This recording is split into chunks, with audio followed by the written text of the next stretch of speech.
देखिए 22 नंबर पर ध्यान दीजिए।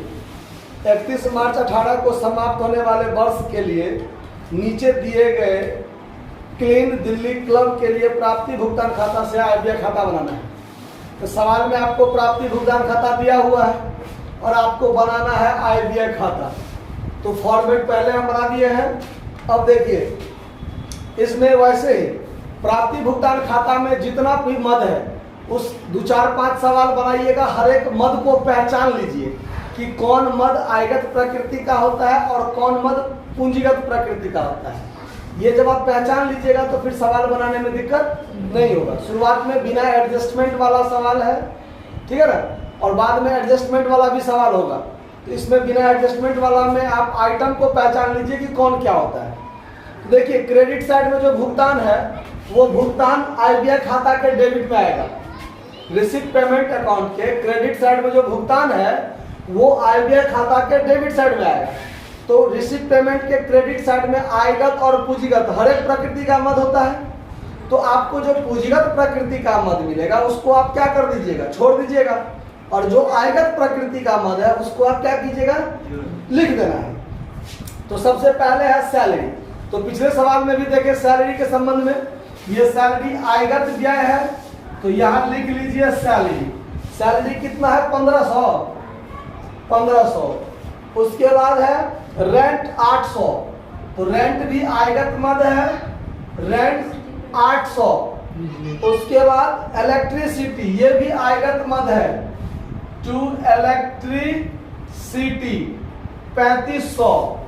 उसके बाद टैक्स, टू टैक्सेस कितना है, 1700। ये भी आयगत प्रकृति का मद है। हाँ, वैसे खर्च या आमदनी जो एक वर्ष के भीतर का क्लियर हो जाता है बात, जो अगले वर्ष के लिए नहीं होता है, वो आयगत प्रकृति का मद होता है, ठीक है। और पूंजीगत प्रकृति का मद होता है जो अगले कई वर्षों तक चलता है, ठीक है। वैसा खर्चा जो हमको कई वर्षों के लिए मैंने कर दिया तो वो पूंजीगत होता है। और वैसा आमदनी जो हमको कई वर्षों के लिए एक साथ मिल गया वैसा आमदनी पूंजीगत आमदनी कहलाता है। और वैसा आमदनी जो हर एक वर्ष हमको होता रहता है, आता रहता है और एक वर्ष के लिए ही आमदनी आया है, वैसा आमदनी आयगत आमदनी कहलाएगा, ठीक है। अब यहां पर देखिए printing and stationery 380, to printing and stationery कितना है, 380 रुपया। उसके बाद sundry expense 920, to sundry expense कितना, 920। उसके बाद है परचेज ऑफ बुक। इसके बारे में पिछले क्लास में बताए थे कि बुक जो होता है वो अस्थाई संपत्ति होता है तब तक जब तक कि उसके साथ में वार्षिक प्रकाशन ना जोड़ दे। अगर वार्षिक प्रकाशन का होगा तो वो आयगत व्यय माना जाएगा और तब वो लिखाएगा, ठीक है, क्योंकि उस पर 100% डिप्रिसिएशन हर एक साल लग जाता है। कोई बुक अगर हर साल, जैसे एक पेपर मान लीजिए, पेपर सुबह में नया होता है और शाम में वो कचरा हो जाता है क्योंकि उसका वैलिडिटी एक दिन का होता है, एक दिन में पढ़िए बात खत्म, वो कचरा हो गया। तो वैसे भी कई पुस्तक होते हैं जो साप्ताहिक होते हैं, कुछ पुस्तक होता है जो मासिक पत्रिका छपता है और कुछ पुस्तक होता है जो हर साल बदलता है। तो अगर वार्षिक प्रकाशन तक है तो वो आयगत हो जाएगा। अगर वैसा नहीं लिखा हुआ है तो उसको पूंजीगत मानकर चलते हैं, जो कई वर्षों तक चलता है पुस्तक, है ना।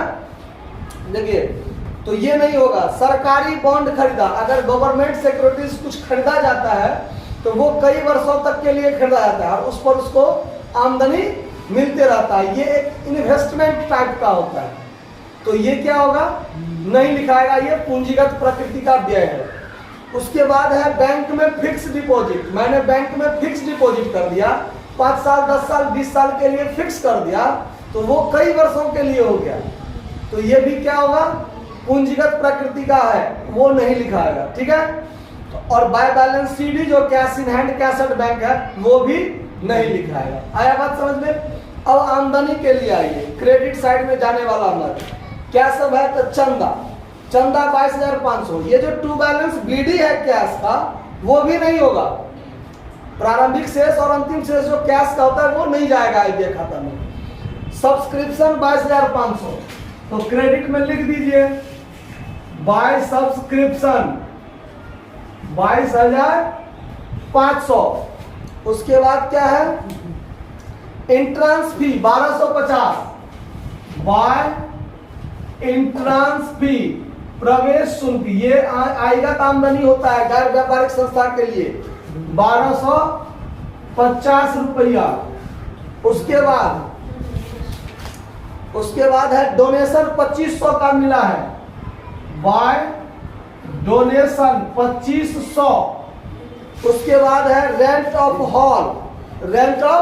हॉल, मकान का किराया भी मिला है, तो ये आयगत आमदनी है रेंट ऑफ हॉल 750। उसके बाद है विनियोग का बिक्री, ये अस्थाई संपत्ति के बिक्री से प्राप्त है। तो अस्थाई संपत्ति तो पूंजीगत होता है, और पूंजीगत संपत्ति को बेचकर जो आमदनी आया वो भी पूंजीगत आमदनी होगा, तो इसीलिए इसको नहीं लिखा जाएगा, ये पूंजीगत प्रकृति का आमदनी होगा अगर कोई फिक्स एसेट्स बेच के आता है तो अब आपका काम हो गया।